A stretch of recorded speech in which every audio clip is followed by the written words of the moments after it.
The elementary school auditorium buzzed with anticipation. Parents clutched phones, ready to capture their children's spring recital performances. I sat in the third row, a bouquet of daisies in my lap for 8-year-old Ivy, adjusting my windbreaker nervously. Something felt wrong. Maureen's mother, Elaine, sat in the front row, shooting me that particular smile she reserved for family gatherings. Tight, practiced, hiding secrets. My brother Caleb occupied the seat beside her, avoiding eye contact completely. When I'd waved earlier, he'd just nodded and turned away. "Ladies and gentlemen," the principal announced, "we have a special presentation before tonight's recital begins." The curtains parted. Instead of children in costume, a formation of adults in matching red polo shirts took the stage. Real estate agents. I recognized the logo. Maureen's firm. My stomach dropped. A cheer erupted from the squad. Fresh starts begin with freedom. New homes for new lives. Break the chains. Embrace change. Parents looked around confused. Someone was filming with a professional drone hovering above the audience. The auditorium fell silent as Maureen stepped forward, microphone in hand.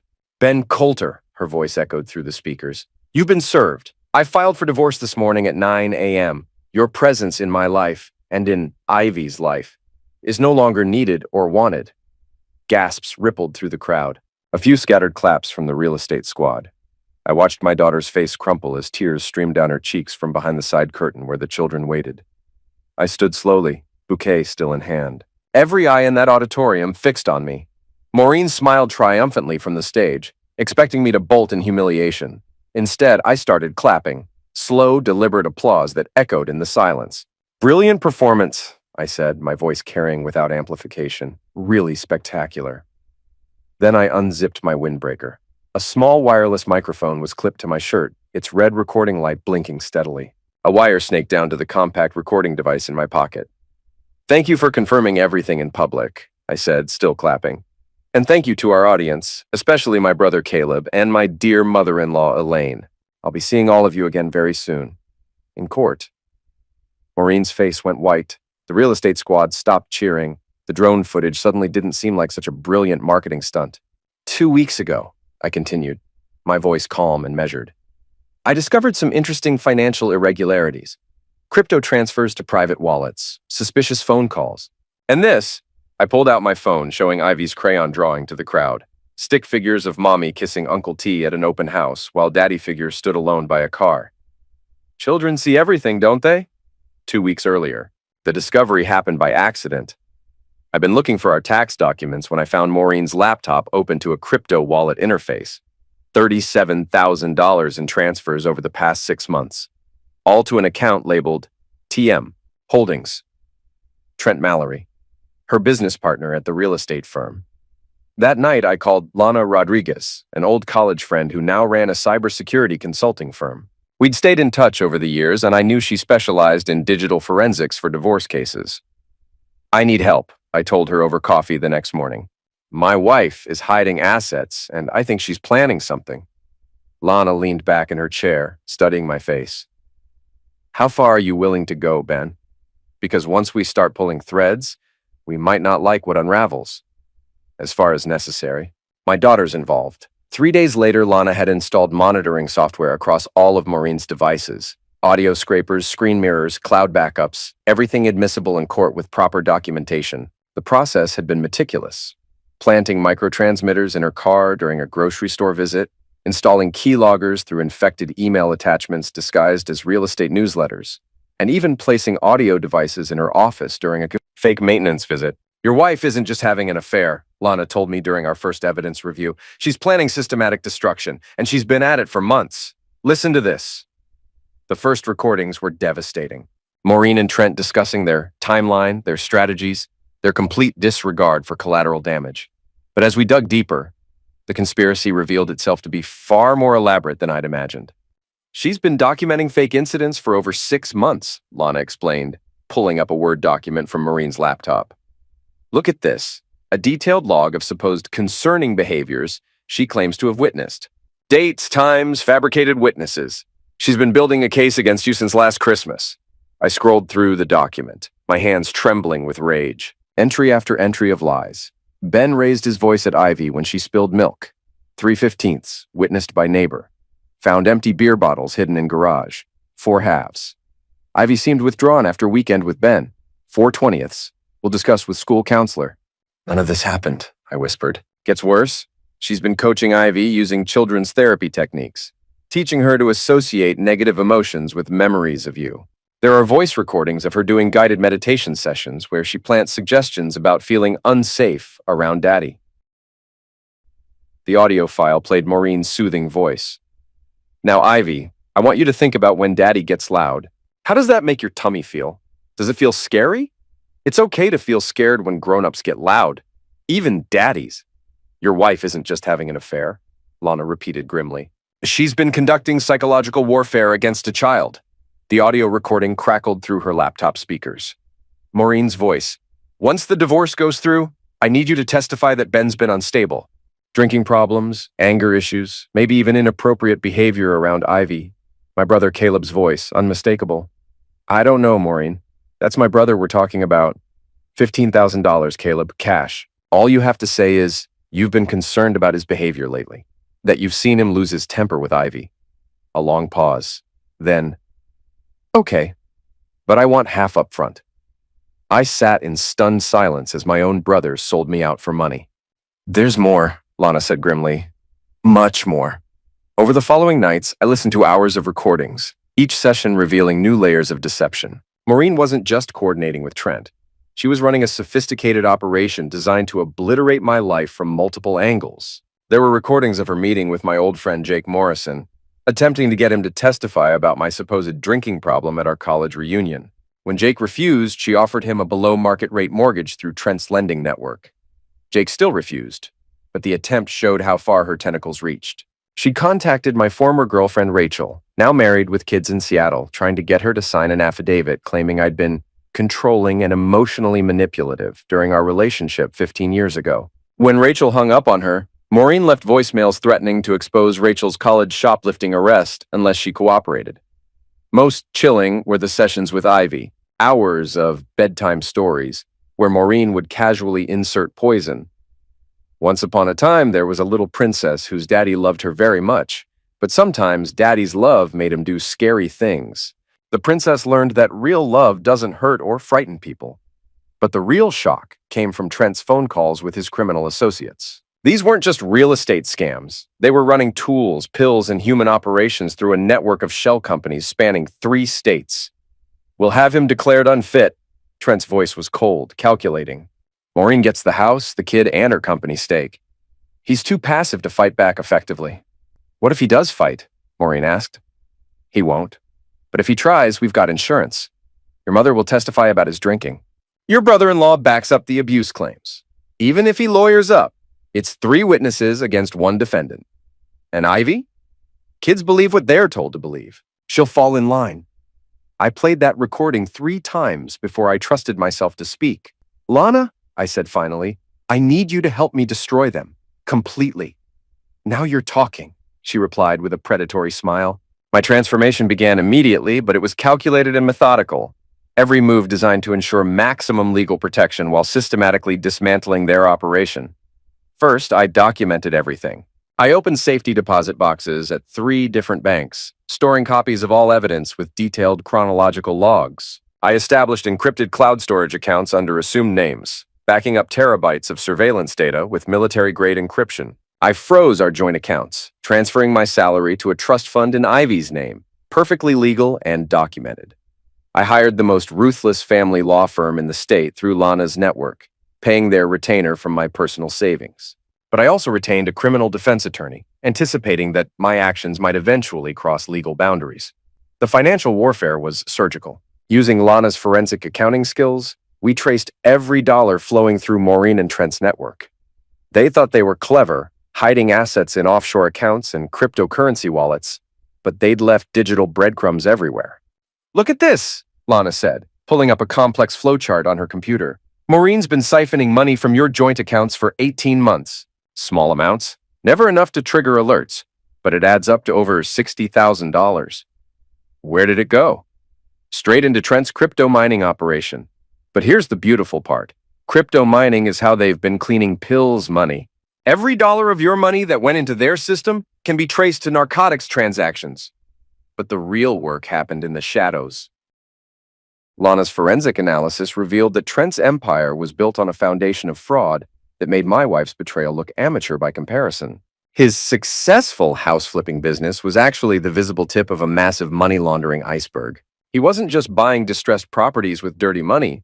He was running a complex scheme involving forced mortgage defaults, insurance fraud, and immigration violations. He targets undocumented families, Lana explained, showing me bank records and property transfers. Promises them homeownership, gets them to sign mortgages they can't possibly afford, then forecloses within 6 months. But first, he takes out massive insurance policies on the properties, then arranges for accidents, fires, floods, break-ins. The insurance pays out, he keeps the money, and the families get deported. How many families? We've identified 47 properties over 3 years. Conservatively, he's displaced over 200 people while moving approximately $8.4 million in illicit funds through the real estate market. Can we prove it? We can do better than prove it. We can trigger a federal RICO investigation that will bring down his entire network. While Lana compiled evidence, I began my own surveillance. I followed Maureen and Trent to restaurants, hotels, business meetings. I documented everything with time-stamped photos and videos. The breaking point came when I overheard them planning to escalate their timeline. "The flash mob idea is perfect," Maureen gushed over dinner at an upscale bistro. "Public humiliation, viral marketing for the firm, and it puts Ben on the defensive immediately. He'll be so mortified he'll agree to whatever settlement we offer." Trent raised his wine glass. "To fresh starts and new beginnings." "To getting everything we want," Maureen corrected. They clinked glasses, laughing at their own cleverness. I activated my phone's recording app and leaned closer to their table. "Once this goes viral," Trent continued, "Ben's reputation in the school district is finished. No way they keep a vice principal who can't even manage his own family." "Mom's already agreed to testify about his drinking," Maureen said. "And Caleb will say whatever we need him to say. Ben thinks everyone loves him, but money talks louder than blood." "What about the kid?" Maureen's expression hardened. "Ivy will adjust. Children are resilient. Once she realizes Daddy isn't coming back, she'll accept her new normal. And if she doesn't, then we'll help her understand. There are boarding schools, therapeutic programs, plenty of options for difficult children." My hands trembled with rage as I listened to them discuss my daughter like a problem to be solved. That night, I called Lana. "It's time," I told her. "Execute everything." The first domino fell at 6 a.m. on a Tuesday. Federal agents raided Trent's gym, another money laundering front disguised as a fitness business. By 8 a.m., his business accounts were frozen pending investigation. The second strike hit during the real estate industry gala that weekend. Maureen had planned to announce her expansion into luxury property management, with Trent as her silent partner. Instead, her payment to the venue bounced. Her credit cards were declined. Even her company account showed insufficient funds. I watched from across the ballroom as she frantically called her bank, then Trent, then her business manager. The panic in her eyes was beautiful. "Ladies and gentlemen," the gala host announced, "we're experiencing some technical difficulties with tonight's keynote presentation. Please enjoy the cocktail reception while we resolve the issue." Maureen stormed toward the exit, phone pressed to her ear. I followed at a distance. "What do you mean, frozen?" she hissed into the phone. "Those accounts had over $200,000 this morning." "Federal investigation, ma'am," came the tinny voice from her speaker. "All assets associated with TM Holdings are under seizure, pending audits." I smiled. Lana's anonymous tip to the Financial Crimes Enforcement Network had worked perfectly. 3 days later, I received the call I'd been waiting for. "Ben?" Maureen's voice was strained, desperate. "We need to talk. About the divorce. I think we've been hasty." "I don't think so," I replied calmly. "My lawyer will handle all communication from now on." "Ben, please, this is getting out of hand. Can't we work something out? For Ivy's sake?" "You should have thought about Ivy before you coached her to lie about me." Silence. Then, "I don't know what you're talking about."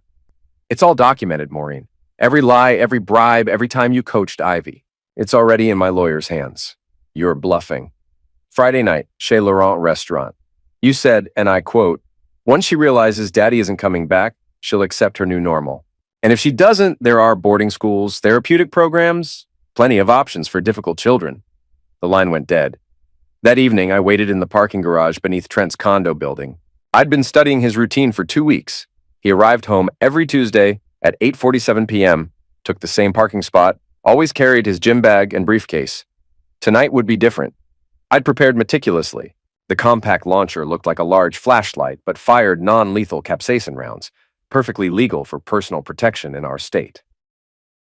I'd also brought a tactical pen recorder, a small medical kit in case things went wrong, and most importantly, a pre-programmed cell phone that would automatically upload everything to the cloud and send copies to the FBI if I didn't check in within 2 hours. He emerged from the elevator at exactly 8:47 p.m., whistling casually, car keys jingling.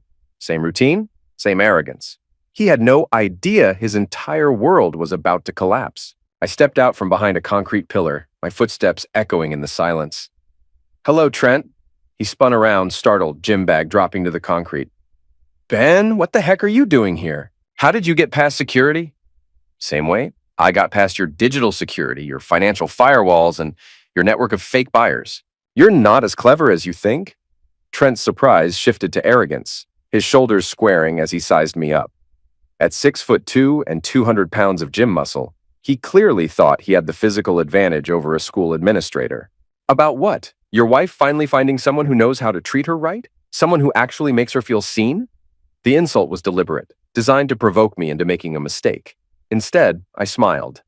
"About you manipulating my daughter, about money laundering through immigrant families, about conspiracy to commit federal crimes across 3 states. He laughed, a harsh sound that echoed off the concrete walls. "You can't prove anything, you pathetic loser."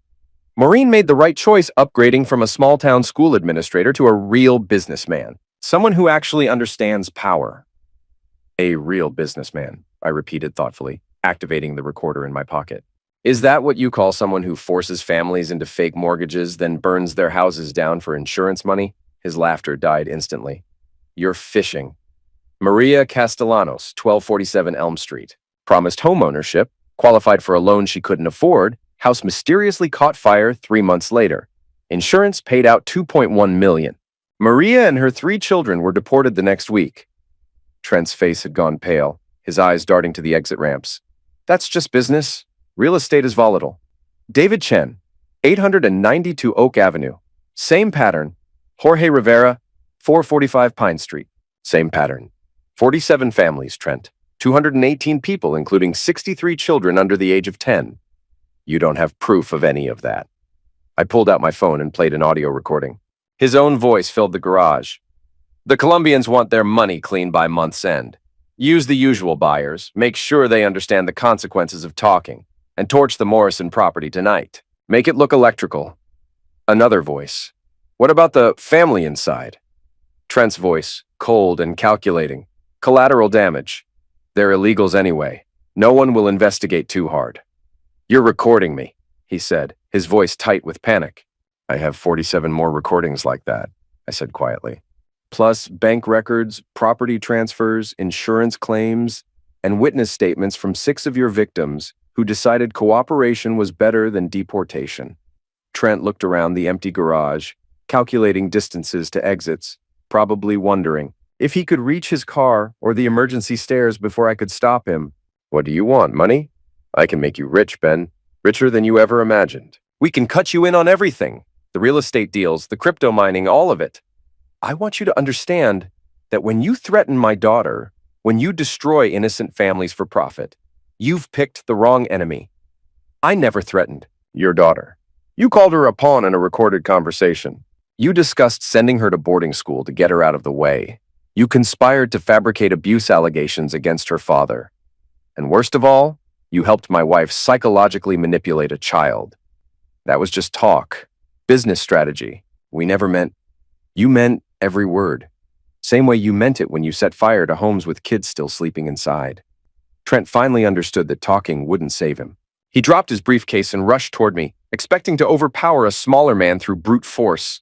I sidestepped his charge and fired the capsaicin round center mass. The concentrated pepper extract deployed in a cloud that sent him to his knees instantly, gasping and retching as his respiratory system shut down temporarily.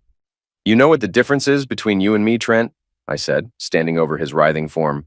"You threaten children because you think there are no consequences. I protect children because I know there always are." While he writhed on the concrete, tears and mucus streaming down his face, I walked over and taped a small USB drive to his chest. That contains copies of everything the FBI will find when they search your properties tomorrow, I said conversationally.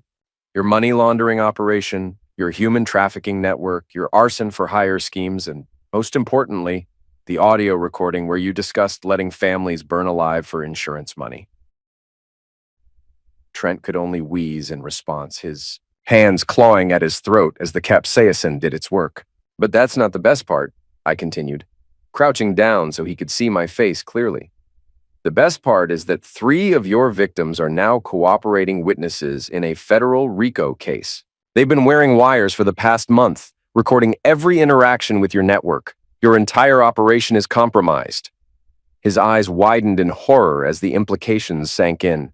Threatening a school vice principal's family was your first mistake, I said, standing up and adjusting my jacket. Your second mistake was underestimating how far a father will go to protect his daughter. Your third mistake was thinking the families you destroyed would stay silent forever. I stood up, adjusting my jacket. The FBI will arrive in approximately 15 minutes. I suggest you use that time to consider your legal options. As I walked away, Trent managed to gasp out, "You're insane." I paused and looked back. Actually, it's justice, and we're just getting started. 3 weeks later, family court convened for emergency custody hearings. Maureen's legal team had scrambled to present their case first, hoping to establish narrative before my evidence could be presented. Your Honor, Maureen's attorney began, my client seeks full custody due to her husband's increasingly erratic and dangerous behavior. We have multiple witnesses who can testify to his instability. Elaine took the stand first, dressed conservatively and speaking in measured tones. Ben has always been emotionally distant, she testified. He works long hours, drinks heavily on weekends, and I've personally witnessed him lose his temper with Ivy. Just last month, he forgot her allergy medication during a family outing, resulting in a trip to the emergency room. The lie was smooth, practiced. I made notes while my attorney prepared his cross-examination. Mrs. Patterson, my lawyer said, approaching the witness stand, you claim Mr. Coulter drinks heavily. How often do you observe his alcohol consumption? Well, at family gatherings, he always has a beer or wine. How many drinks would you say constitutes heavy drinking in your observation? Elaine hesitated. I don't keep count, but it's clearly excessive. Your Honor, I'd like to present Exhibit A. My attorney handed the bailiff a stack of photos. These are time-stamped photographs from every family gathering over the past 2 years. As you can see, Mr. Coulter appears in 63 photos. In exactly 7 of those photos, he's holding a beverage that might contain alcohol. Mrs. Patterson, on the other hand, appears intoxicated in 12 separate photos from the same events. Elaine's composure cracked slightly. I don't see how that's relevant. You also testified about a medical emergency involving Ivy's allergy medication. Can you tell us the specific date of this incident? I don't remember exactly, because according to hospital records, Ivy Coulter has never been treated for an allergic reaction at any medical facility in this county. In fact, she has no known allergies, according to her pediatric records. I must have been mistaken about the details. Mrs. Patterson, did you receive any payment or financial benefit for testifying today? The question hung in the air. Elaine's lawyer objected. But the damage was done. No, of course not. Your Honor, I'd like to present Exhibit B bank records showing a $12,000 deposit to Mrs. Patterson's account 3 days ago from an account controlled by Trent Mallory. Gasps rippled through the courtroom. Maureen stared at her mother in shock. My brother Caleb testified next, looking uncomfortable in his ill-fitting suit. Ben's been unraveling since our father died, he said, avoiding eye contact with me. He's been drinking more, staying out late, and I've seen him lose his temper with Ivy on several occasions. Can you describe a specific incident? Maureen's attorney prompted. Last month at my house, Ivy spilled juice on his papers and he just exploded. Started yelling about how everyone was against him, how he couldn't trust anyone. It was scary to watch. My attorney stood for cross-examination. Mr. Coulter, you testified that your brother has drinking problems. How often do you see him? Maybe once or twice a month. And during these visits, how many drinks have you personally seen him consume? Caleb shifted uncomfortably. I don't monitor his drinking. Because you've received payment to testify falsely today, haven't you? That's not true. Your Honor, Exhibit C shows a $15,000 payment from Maureen Coulter's business account to Caleb Coulter, labeled as consulting fees. Mr. Coulter, what consulting services did you provide to your sister-in-law's real estate firm? I helped with some marketing ideas. You're unemployed and have no background in real estate or marketing. Isn't it true that this payment was in exchange for false testimony? I refuse to answer that. And the incident you described with the spilled juice, when exactly did this occur? I told you last month, Mr. Coulter hasn't been to your house in over 6 months. We have GPS data from his phone to prove it. You just committed perjury in family court. Caleb's face went red. The judge made notes while the bailiff moved closer to the witness stand. Then came the moment I'd been waiting for. Your Honor, my attorney announced, we'd like to present testimony from Ivy Coulter herself, recorded during her court-mandated counseling sessions. The courtroom fell silent as the audio began to play. Child psychologist. Ivy, has your daddy ever hurt you or made you feel scared? Ivy's small voice, clear and earnest. No, Daddy makes me feel safe. He reads me stories and helps with my homework and makes funny voices when we play. Has anyone asked you to say things about your daddy that aren't true? A long pause. Then, Mommy said if I tell the judge that Daddy got scary sometimes, we could get a big house with a swimming pool. But I don't want to lie about Daddy. He never got scary. He gives the best hugs. What would you like to happen, Ivy? I want to live with Daddy, and I want Mommy to stop being sad all the time, and I want Uncle Trent to go away because he makes Mommy act mean. The recording ended in absolute silence. I watched tears stream down Maureen's face as she realized her own words had been turned against her. Your Honor, my attorney continued, we also have extensive audio recordings of the defendants coaching this child to lie, discussing plans to send her to boarding school, and referring to her as a problem to be solved. Judge Harrison, a stern woman in her 60s, had heard enough. Based on the evidence presented, including documented perjury, witness tampering, and child manipulation, I hereby grant full custody to Benjamin Coulter. Maureen Coulter's visitation rights are suspended pending investigation by Child Protective Services. Mrs. Patterson, you are ordered to have no contact with the minor child until further notice. The gavel fell like thunder. 2 days after the custody hearing, Maureen appeared at my front door. She looked haggard, desperate, wearing the same clothes I'd seen her in the day before. Ben, please, we need to talk. Court order says all communication goes through lawyers. This isn't about legal stuff. This is about us, about our family. I stepped onto the porch, closing the door behind me. We don't have a family anymore. You destroyed that. I made mistakes. I got caught up in Trent's schemes, but I never wanted to hurt Ivy. You have to believe me. I believe exactly what I heard on 47 hours of recorded conversations. Her composure shattered. Trent manipulated me. He promised we could have everything: money, success, freedom. I thought you'd moved on, found someone else. The surveillance, the planning, it was all his idea. I pulled out my phone and played one final recording. Maureen's voice. Once I get full custody, I'll ice Ben out completely. Then I'll ghost Trent, too. I can do better than both of them. Maybe that developer from Atlanta, or the city councilman who's been sniffing around. I'm young enough to start over with someone who really has money. She stared at the phone in horror. Where did you get that? You said it to your mother 3 weeks ago, right after you bribed her to lie in court. Ben, you're not welcome here. Ivy's asleep upstairs and she's finally feeling safe again. You'll never see her again without a judge and 2 lawyers in the room. Maureen collapsed onto the porch steps, sobbing. As she stumbled away, I zipped up my jacket and went inside to check on my daughter. 1 month later, the regional real estate conference opened with a bang. A massive video screen at the entrance played a highlight reel set to circus music. Maureen's flash mob disaster. Trent being arrested in the parking garage. News footage of federal raids on their properties. Underneath, a simple message scrolled. Fresh starts begin with evidence. Sponsored by the Anonymous Whistleblower Collective. I watched from a nearby coffee shop as Maureen walked past the display, tears streaming down her face. Conference attendees pointed and whispered.